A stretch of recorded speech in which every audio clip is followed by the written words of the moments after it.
What is going on, you guys? Sampayello246 and welcome back to Flight Simulator.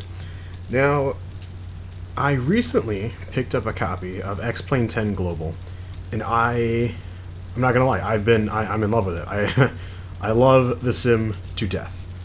And you know, it really made me think. It's a really in-depth simulator, and it made me think. You know, in terms of overall quality, and when I say overall quality, I don't just mean realism. You know, I mean ease to just get in and go, which in general is going to be a lot of opinion basing, which is better, and that's what I'm looking to answer today. So I've decided I'm going to launch both simulators in the same area with the same default aircraft, the same default scenery, and using real-world weather settings. So as you can probably obviously tell by now, we are in FSX. This is the Steam Edition, better optimization. It's supposed to be a little bit smoother. It is, moderately. So as you can see, we're in a plain old Cessna 172. This is one of the default aircraft that comes with the game. And let's head inside and start it up. Get our master battery on.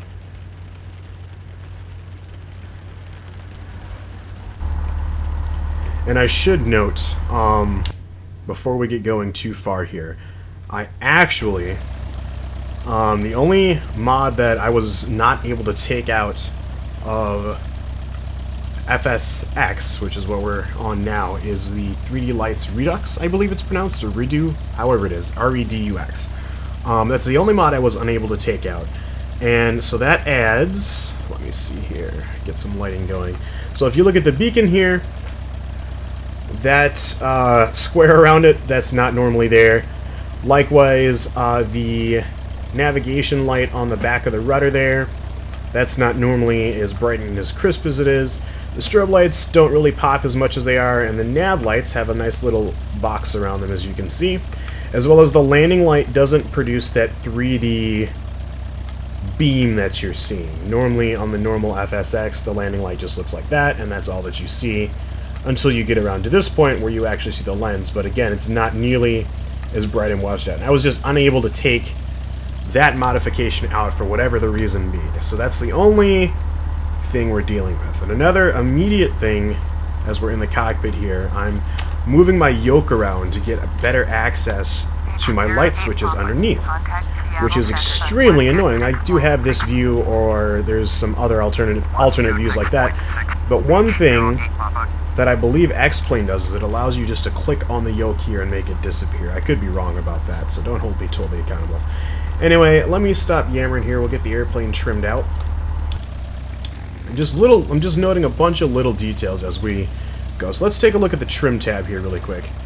Okay, so as we move the trim tab, can we see the actual trim move? So I'm adjusting trim right now, and it does actually look like, yes, the trim tab does move. So that's markup for Flight Sim on that one. So let's go back inside and actually adjust our trim for takeoff properly this time. Go ahead and tune our ATIS here. Boeing airport information back 1955 Zulu, wind 163 at 14, visibility 5, sky condition, ceiling 2000, overcast. I do want you guys to take a good listen to the difference in the ATC communications, because that can be one thing that will... Runway 13 right and visual, runway 13 left in use, landing and departing, runway 13 right and runway 13 left, DFR aircraft, say direction of flight. Okay, 2970, that's set. And we'll go ahead and call ground, and we'll say straight up departure. So I do have the primary pilot voice muted in Flight Sim just for added realism. When I'm flying by myself, I like to call him out. Runway 13 left in taxiway altitude. Contact tower on 120.6 when ready. 120.6. do that now. I don't think I missed hold short lines, did I? Cessna Oh, no, there they are. 176 They're Charlie Mike. flickering. I don't know if you guys can see it or Runway not. 13 left, departing straight out. Straight out departure. Alright, we'll get on the active here.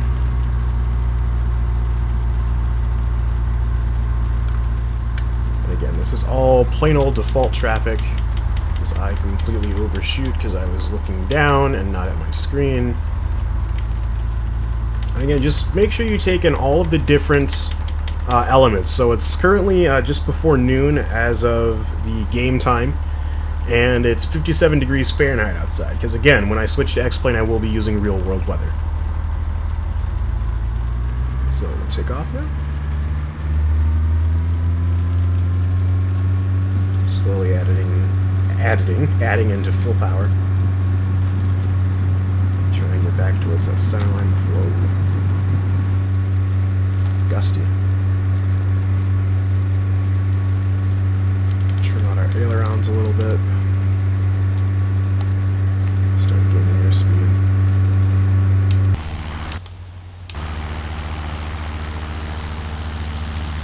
So there we go. Pretty drama-free takeoff, and we'll just do a quick flight around the surrounding area here, just so you guys can take in all of the scenery, all of the different light effects, the way the weather looks, so on and so forth, in Flight Simulator, which is what we are in right now. Again, for those of you who don't know, maybe you guys are trying to get into a simulator, and you don't know, should I go FS9, should I spend a few extra bucks and get FSX, or, do I want to go full on and get X-Plane for $60, or X-Plane 10 Global is $60. I shouldn't say X-Plane is $60. The global version is $60.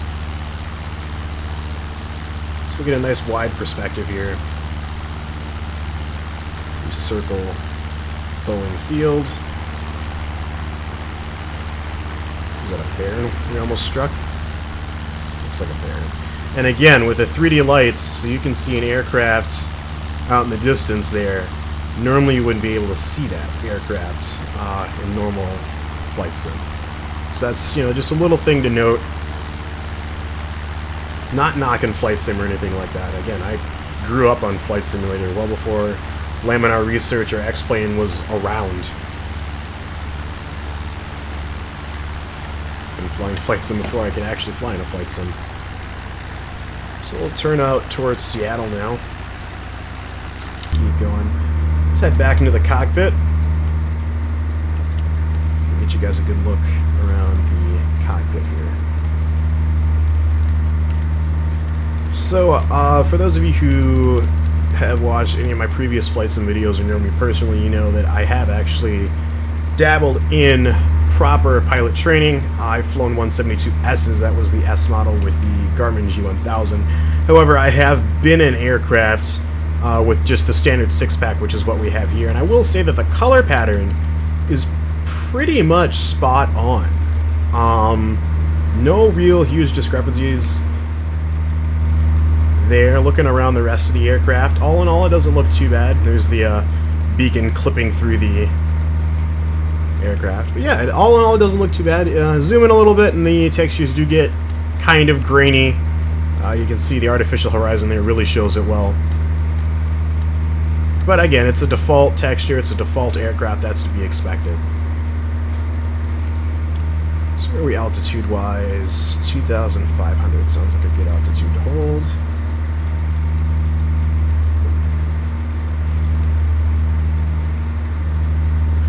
Before we hit it.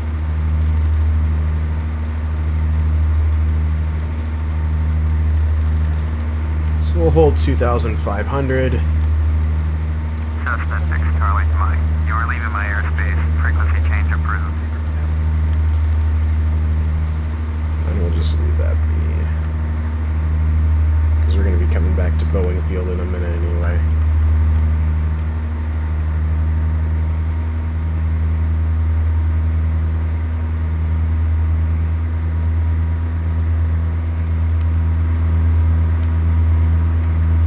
Bit of a texture glitch there with the shadows over the ships in the harbor and the fuel tanks. We are in cloud cover, so I guess it's trying to simulate that as good as it can. So yeah, we're just above the cloud cover now. If we go back down below it to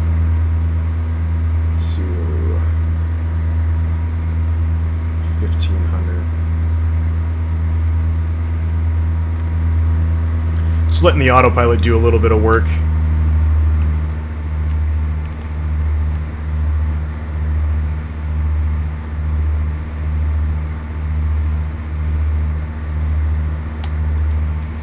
Feet per minute.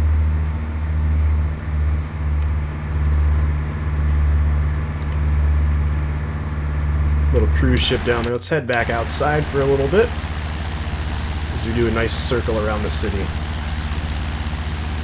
on this admittedly gloomy day. Should have the there's a space needle just behind us. In fact, we'll go in and circle around the space needle. Why not?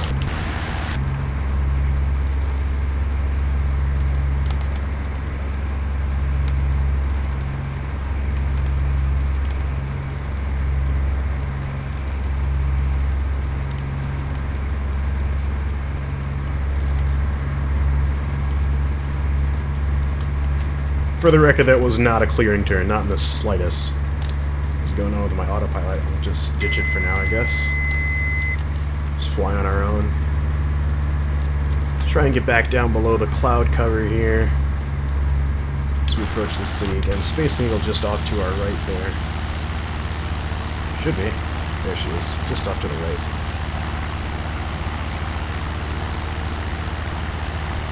Dive down low. I want to get you guys a good look at these textures before we come in for a landing. 51 degrees Fahrenheit, according to my OAT sensor. Outside air temperature, for those of you guys not totally fluent in pilot speak. So you can see the textures. Little cars driving around, popping in, popping out. Off to the right. As far as frame rate goes, right now I'm running absolutely maximum everything, and I'm getting around between 25 and 30 frames a second, which is borderline playable. Now again, normally I do have quite a few modifications and enhancements to, one, make that frame rate faster, and just in general make the game look better. So we're nose back towards Boeing Field now. We'll gain a little bit of altitude, and we'll do a couple stalls just to see how the aircraft performs during stall. So we pass over two sports arenas. Looks like we've got a football field and a baseball diamond. Is that where the Seahawks play? I don't know. I football. I don't know sports. Literally, it took me about 20 seconds from actually saying that to formulate in my head who Seattle's NFL team was. So, sports are not my forte. Flying, not really my forte either, but hey, we gotta start somewhere. Alright, so we're just about at 1,500 feet. We might want to climb a little bit more. Get up to 2,000. Once we get to 2,000 feet, we'll do our first stall, because normally, you know, I'd be well above 2,000 feet before I do any stalling of any sorts, but it's flight sim, and the stalling recovery goes miraculously well with a very small loss of altitude. Let's get our nose pointed back towards Boeing Field, so we're on, and there's 2,000, so I'm going to throttle back. So idle, let the nose pitch to 10 degrees, and just bleed the airspeed out and see what happens.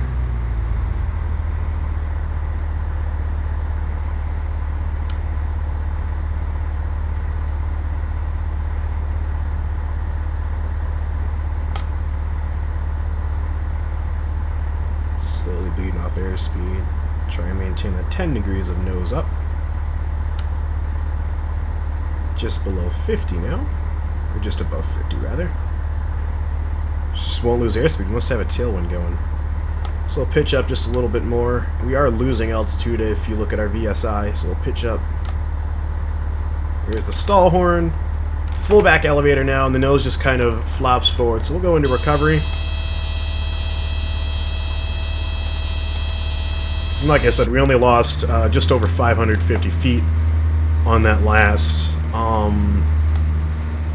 run there. So, I mean, we're doing pretty good. Let's bank out to the right. Just keep BFI off to our left here. And now we'll try a spin. So same deal. Going to reduce power to idle. Pitch up 10 degrees. Hopefully this time with not so much of a tailwind. We should bleed off speed a little faster.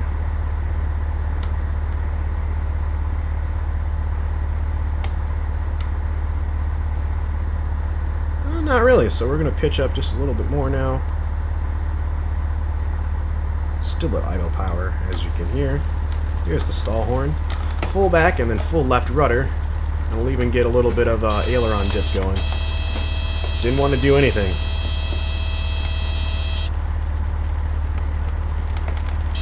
Okay. So that's over with. Now there's only really one other thing I want to do as far as comparison goes. And that involves me shutting up and just letting you guys hear how the sim sounds. Because that's one big gripe I have about a lot of the sim reviews is you don't get to hear how they sound.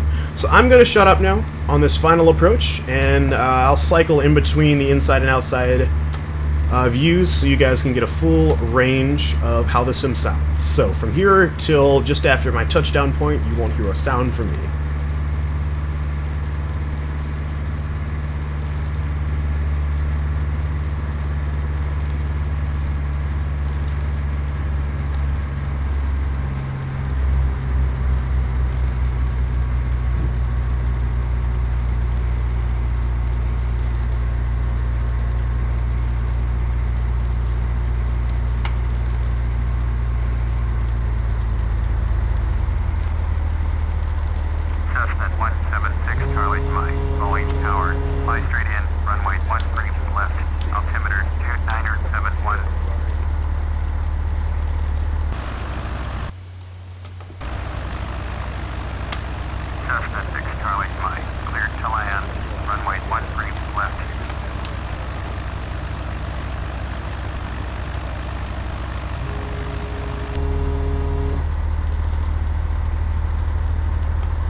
And we are back on the ground safely. We'll deconfigure.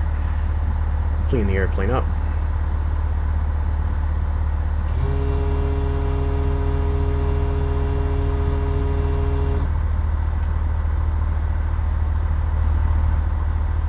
Oh, it's not supposed to look like that. Alright, we'll turn off here. Onto Alpha 3.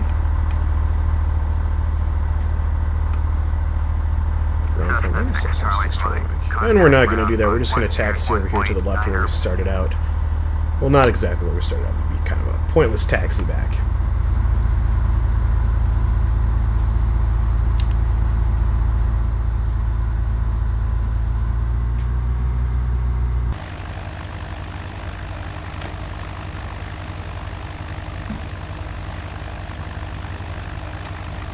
Alright, we'll park up just over here. So before we hop into X-Plane, there are a couple of things with Flight Sim I do want to immediately address with you guys. One of which being the actual handling characteristics of the aircraft on the air, but in the air, but more specifically on the ground. In Flight Sim, I feel like the aircraft is just so squirrely. I've got a set of CH Pro pedals, not exactly the best brand out there, but they're adequate. You know, it's better than a twist yoke joystick or something like that. And I constantly find myself, and you probably heard it, just jumping around on the rudder pedals, just trying to get the aircraft to follow a semi-straight line. And now I don't really necessarily get that in X-Plane. In fact, to me, in terms of, well, again, we're sticking specifically with ground handling, X-Plane feels real. It feels much more realistic than Flight Sim, because the airplane isn't hopping all around the place. And again, this is the default aircraft I'm talking about. You know, I'm sure there's some payware airplanes out there that do a phenomenal job of modeling true ground handling. But as far as the default aircraft goes, I think X-Plane wins out there. However, there is something about Flight Sim that I like much, well, it's a feature Flight Sim has that X-Plane, without plugins, because again, there's plugins for everything, mods, stuff like that, that X-Plane doesn't offer, and that is the additional panels here. So all of these panels, and you know, you can move them around, put them wherever you want. You can even drag them onto separate screens. So I have a screen off to my right here. If I go and undock this window, I can now drag it over to the right, and it's on its own little thing, and you know, I can have it in between screens, or I can put it on my left screen, however I want to have it. And that is one thing I really do like about Flight Sim that X-Plane, again, as far as my searching has gone, does not offer. There goes an A321. So anyway, let's hop out of FSX, and we'll hop into X-Plane. Be back in just a second. And we are back in X-Plane now. So first off, we'll take a look just around the aircraft. I didn't really do this before, but I guess I should have. Off the top of my head, from what I can remember from Flight Sim, the ailerons here, what I'm waggling back and forth there, the ailerons had a sort of 3D texture as far as the vanes and riveting. And I don't really see that on X-Plane, but for every little thing that X-Plane doesn't do, such as these ailerons modeled, as well as there's some deer. Do you guys see the deer? They look like Santa's little reindeer running across the field. Anyway, for everything that X-Plane doesn't do, there is something that it does that Flight Sim might not do, or there's something that it does better. So for example, the trim tab in X-Plane doesn't move. The equivalent to the trim tab is just like that. That's me adjusting the trim tab. It just moves the whole control surface, which is really sad because they actually took the time to model. If I push down on the elevator, you can actually see they took the time to cut out around the elevator, and they took the time to model the control horn for the trim tab. So that's a little bit of a bummer, but it's all perfectly in line. But that's okay. But again, so for those two things that aren't so nicely modeled, so let's outdo that right now. The strobe light here, that's a nice raised 3D texture. You can see just below the navigation light on the wing strut, there's a tie-down line. That's nicely 3D modeled. You have handholds here and a footstep there, and it's the same deal on the other side for when you're checking the oil during your pre-flight. And you have a nice raised fuel cap texture as well on the top there. Antennas, I'm pretty sure the antennas were nearly identical, if not completely identical, on the aircraft as far as their 3D modeling. So no bonus points there. Nicely modeled wheel fairings. That's about it. You got a nice painted prop spinner instead of the chrome one on FS. Let's head inside, where immediately we're brought with our six-pack, which color-wise is a little bit off. It's a little bit off, admittedly. It is a little bit off, but it's not going to affect your playability and your ability to, I shouldn't even say playability, it's not going to affect your ability to read the instruments. Plain and simple, that's a fact. What I do love about X-Plane, the probably number one thing I love about X-Plane over Flight Sim, and for those of you guys who have Track II or something like that, it's not going to matter, but I can move around and look around with my mouse, which means I don't have to fiddle with any joy hat moving. I don't have to bind special keys like the arrow keys or something. And again, here's another reason why I like X-Plane. The arrow keys, which some of you guys might use for moving around. I know the number pad is the default, but some of you guys might want to use the arrow keys to move around. But what the arrow keys do in X-Plane is they shift your field of view. So before, when I had to, cycle through all of those views to get to my switches under the yoke, that's all I have to do is hold the down arrow. Now I have access to all of these switches down here. That quickly and that easily. So how awesome is that? So we'll go ahead and start up here actually while we're down here.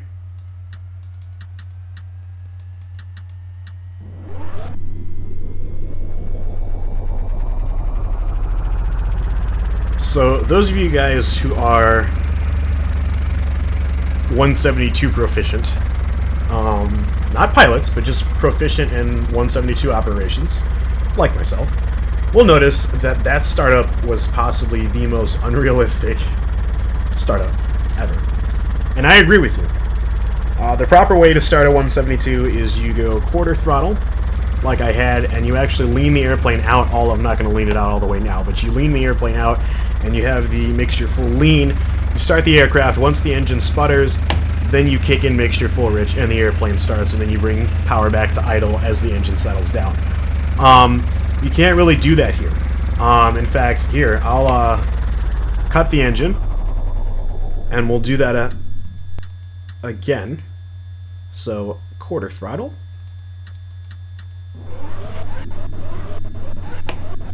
There was no sputter. It just kind of starts spinning on its own, which is okay. I'm willing to let go a poor start sequence for a lot of the other things that X-Plane brings to the table. One of which, if we head back outside of the airplane, going back to details, we'll get to the lighting in just a second.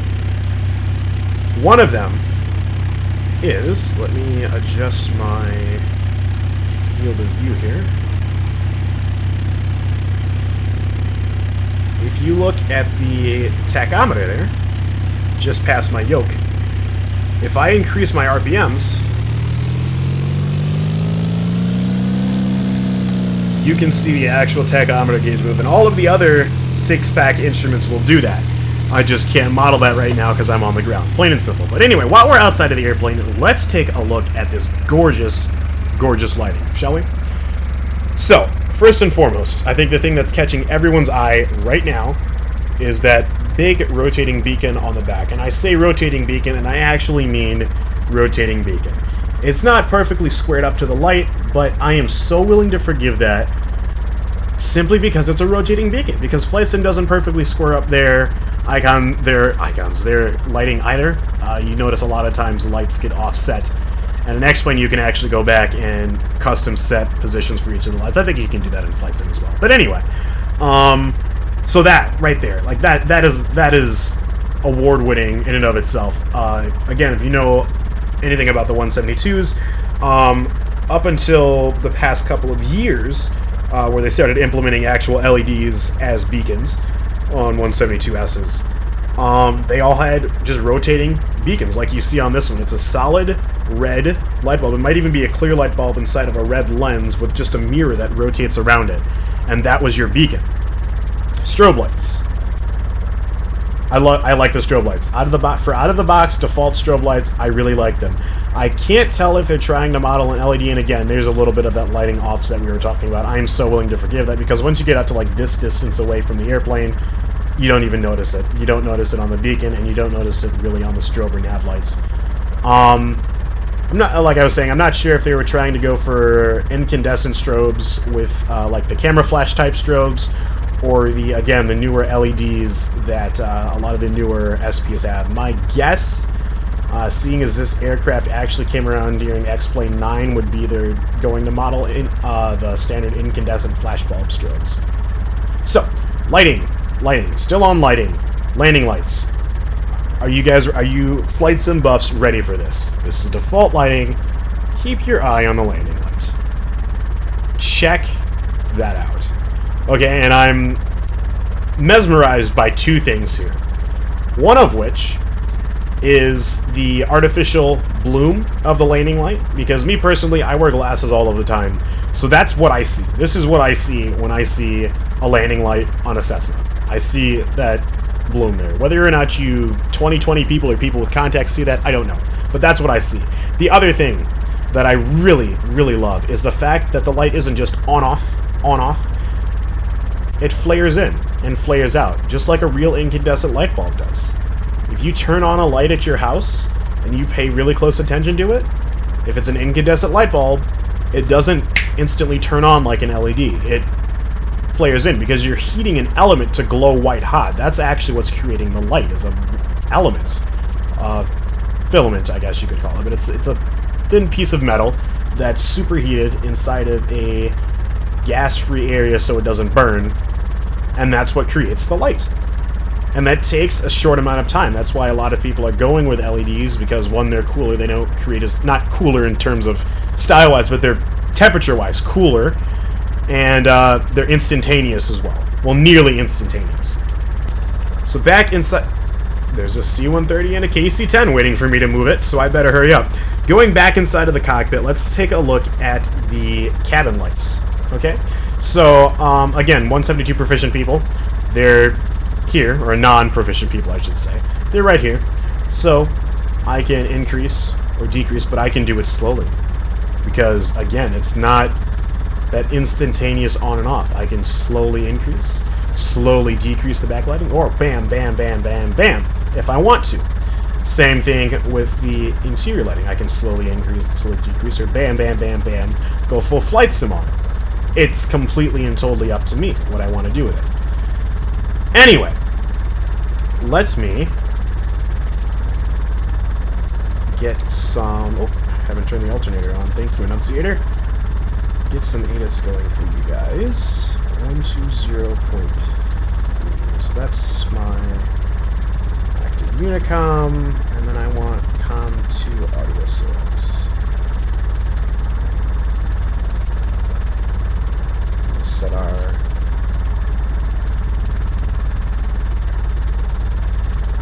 transponder to standby. So 120.3 is the active frequency for this, so I think if we scoot out of the way of these guys here, they should start talking to the tower for takeoff clearance.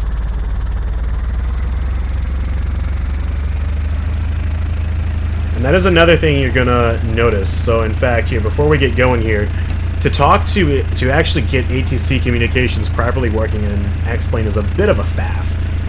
It's not, you know, just hit the tilde key and you're good to go like it is on Flight Sim. You actually have to go and file a flight plan, and you can see I tried to do it beforehand. And once your flight plan is filed, then you can actually tune your radios. There's no, you know, pushing the 1 or the 2 key like there is in Flight Sim. You actually have to manually tune your radio, so you're going to need to know what you're doing here and contact the tower that way once you have the appropriate frequency dialed in on your radio. But we're not going to do that. Oh, another thing. I told you guys to note the outside air temperature. In Flight Sim, I believe it was 56 degrees, and X-Plane is telling us it's 44 degrees. So let me see what the actual temperature is. I'm going to check on my phone. Boeing Field, Washington temperature. It's 44 degrees at King County International, BFI. Current weather, it's 44 and cloudy. It is cloudy outside. You can see it is cloudy. Flight Sim, if you remember, it was raining. So again, another positive note for X-Plane. Anyway, let us get on here and get to flying. So let me make sure my takeoff trim is set just so. Lighting is all configured. Let's go. Stand on the brakes a little bit.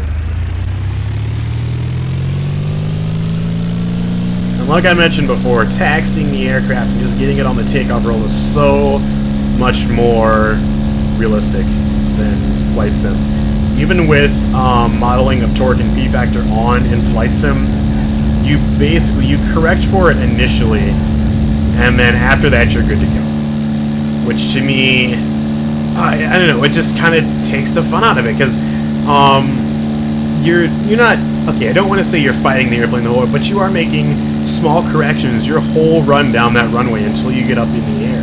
Then you can kind of release or relax on the rudder and calm down a little bit.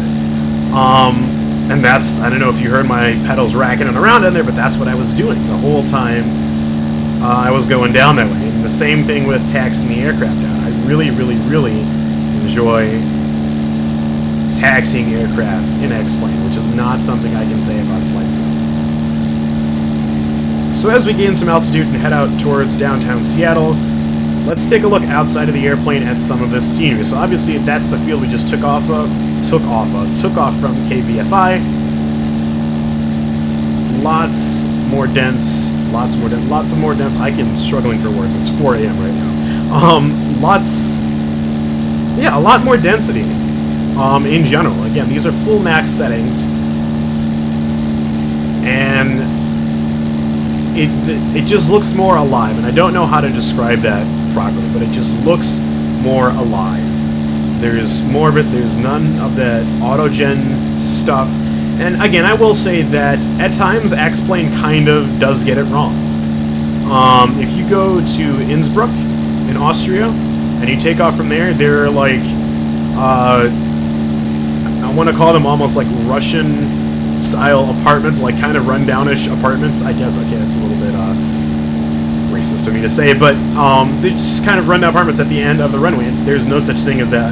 They don't exist in the real world. Having said that, I would much rather deal with a few instances like that compared to just having a sort of dead auto-gen, stretch textures over mountains environment.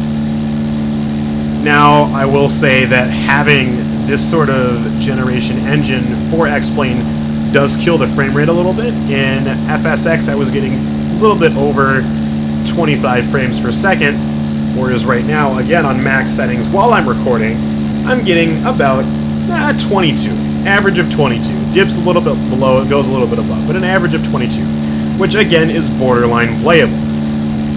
And I'm currently running a GTX 860, so let that be a little benchmark for you guys. On a GTX 860, with no overclock. I'm not doing the factory overclock right now. If I enable that, I probably could get a little bit more frames, but I wanted it to kind of be as baseline as I could, because not everybody is going to have an 860 in their computer. That's just a fact. So you might have noticed I initially, after taking off, made a right-hand turn, then I corrected back left. The reason for that is I want to show you guys this airport off to soon-to-be our left here. And this is another plus on X-Plane's part, because Flight Sim doesn't do this. You can vaguely see the runways and how they're not perfectly flat. As in, they undulate. If you look at the farthest right runway, it undulates a very significant amount.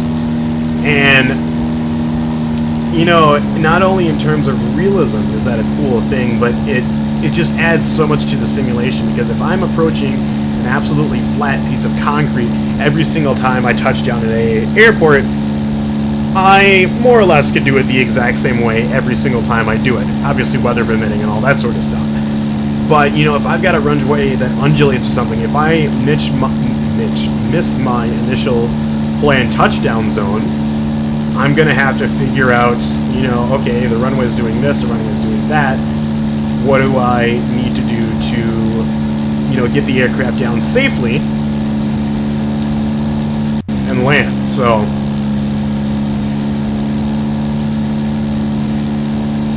you can just see in the distance there, we are approaching downtown Seattle. You can see, I think that's spacing way off in the distance, just past my left-hand VHF antenna. That might be an antenna on its own, actually. Again, off to our right is Boeing Field, where we just took off from. You can see it's pretty littered with MD-80s, which is ironic considering it's Boeing Field, but you know, the default aircraft traffic is pretty much in line with Flight Sim. There's not a whole lot of it, simply put. So you know, you got your MD-80s, 7.4s, some general aviation stuff, fuel trucks, parking lots, all that stuff. But just in terms of overall airport detail, again, I'm gonna have to say that X-Plane takes it, because X-Plane, you have raised lighting in terms of the taxiways, you have raised lighting in terms of short lights, all of that sort of stuff. There's a C-130 light. And it's, in general, it just looks a little bit more detailed. So I'm going to give airport detail to X-Plane. I'm probably going to end up giving just overall detail goes to X-Plane. Who am I kidding? The lighting, all of that looks great. And again, these are just my opinions. You know, you might disagree. You might think I'm the dumbest person in the world. Now, mind you, up until, I think a couple weeks ago, when I got this and started playing it, I was the biggest Flight Sim fan in the world. I've been playing Flight Sim before I could even say Flight Sim. Really. My dad had Flight Sim and let me play it. I think it was back on, oh geez, what came before FS 2004? 2002? There was a 2002, wasn't there? Whatever was before FS 2002 is what my dad started with. And then we moved to 2002, then 2004. I jumped in on 9, and then 10 rolled around in 2006, I believe. So, you know, I've been a huge, huge Flight Sim fan, and I do think there is a time and a place for Flight Sim. That being when I don't really want to invest the brain power. And again, I'm not saying people who play Flight Sim are stupid. I'm just saying Flight Sim is a lot easier to pick up and go than X-Plane is. And that's just simply because I can hit my tilde key, I can push the 1 key to tune my radio, I can push the 1 key to talk to them and it automatically talks for me, I can push the 1 key to acknowledge, I can push the 2 key to have them repeat it. I don't need them to because, you know, again, it's a lot of it's automated. Even so when you fly into an area where you need a airspace transition, you can push the 1 key to acknowledge the squawk code you're assigned, and your pilot, your virtual pilot in your airplane, will automatically change your transponder for you. And that just doesn't happen in X-Plane. It's designed to be quite a bit more realistic. Now, in terms of realism and fun, all of that, which is more fun? Because you could say, oh, well, it's Flight Sim because you know it's easier to pick up. You can, you know, play it on an Xbox controller if you want. You can play X-Plane on an Xbox controller as well. I've done that before. I'm using my CH Pro Pedals and Yoke at the moment, but you can play both of them on an Xbox controller should you not want to buy a proper flight control scheme. Flight control service. I really apologize for my seemingly incoherence. But, so again, you might say it's Flight Sim because it's generally easier to pick up. You just push 1 to talk to ATC, push 1 to whatever. What if I told you that from a fun standpoint, you can go into space in X-Plane? Because you can. And if I'm not mistaken, I don't know about X-Plane 10, but I know that in X-Plane 9, they had Mars. You could go to Mars. So, you know, what's more fun? You know, do you want an easier experience, or do you want to be able to land a space shuttle that came from outer space back at Edwards Air Force Base or KSC, whichever it be? So, there's that. There's the Space Needle, in case you haven't seen it while I've been yammering on this whole time. We'll descend a little bit, draw some power back. So here we are at downtown Seattle. We'll make a nice big loop. It's a lot less densely packed than Flight Sim's rendition of it was, and as far as realism goes, I'm not entirely sure because I've never actually been to or been over Seattle. But for me, this works. Now, for those of you guys who actually live in the SeaTac area, you know, you might think this is the dumbest thing in the world, and you might prefer Flight Sim. Me personally, in terms of my home area and where I'm used to flying around, I will say that in a very general sense, you know, autogen and all of that aside, they modeled my home flying area a little bit better in Flight Sim. Just a little bit. And that's only because X-Plane, to create the scenery it creates, other than specialty buildings like the Space Needle and stuff like that we saw back there, it uses an algorithm to create the land that you see. Well, not the land, but the textures on top of the land. So the topography is actually properly modeled, but the things on top of it, i.e. buildings, roads, things like that, not so much. Major highways, I'm sure, are properly modeled, but you know, you can see right here, in this frame I have right here, there's 3 buildings with the same texture, the red texture on there. So, yeah, you know, not too hot, but again, when you're just flying like this and you're not really paying specific attention to detail to each individual building, it works. It really works. And it's really satisfying to the eye. And the thing that is important to remember is that you can, oh boy, I'm so struggling right now. I'm sorry, you guys. The thing that's important to remember is the reuse of these specific textures. So again, we have 4 of the same building in a row, but because there's those 4 buildings in a row, you can have them much more tightly packed. You can have them better spread out, things like that. Okay, so we're approaching our final here. I'm going to go ahead and stall the airplane once because my camera battery is about to die. Let's see what that goes like. So idle power, 10 degrees of nose up.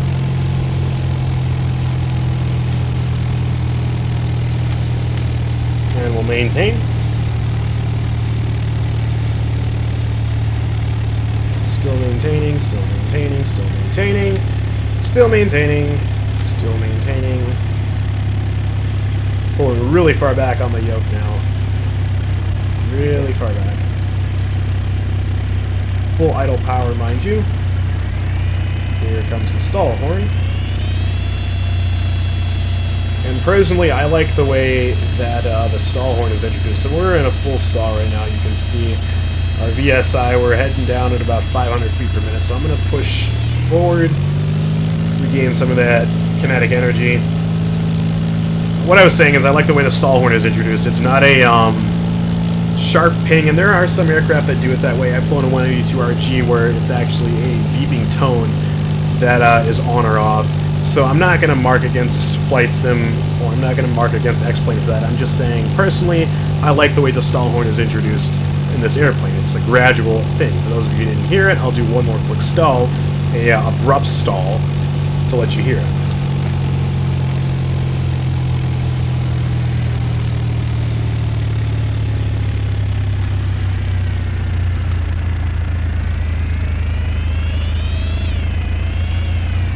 So you can hear how it kind of changes its tone a little bit. Alright, so let's set up for landing here once again, and I'm going to shut up, and I'm just going to let you guys hear the simulation without my dumb fumbling for words over it.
Admittedly, a bit more. Oh boy, oh dear. Oh, off the runway we go. Well, this gives me another opportunity to show you guys something else I like about X-Plane. Totally was intentional. Yeah, how many of you believe that? The different surfaces. Because in Flight Sim you get a little bit of jittering around. In X-Plane you get a whole bunch when you go off runway. So I really, really appreciate that. But anyway, this specific part on X-Plane has been going for almost half an hour. I don't even know how long the other bit was going, so I'm going to shut up here. I will say one quick thing before I go, that being, thank you guys so much for watching. You know, we're at 90 subscribers right now. I really, really appreciate what you guys have done with the community. The whole, I don't know, just, you know, apparently you guys really, really like the Inspire 1 footage I'm making, so I will try and keep that coming. And a small amount of you guys like the flight sim stuff too, so maybe I'll branch out into that a little bit as well. And I will leave you with a couple of night shots, just because I didn't do any nighttime flying in these bits, but yeah, I'll let this go out with a couple of nighttime shots. So thanks again for watching, thanks for being a part of this awesome community we're building together, and I will see you guys later. Take it easy.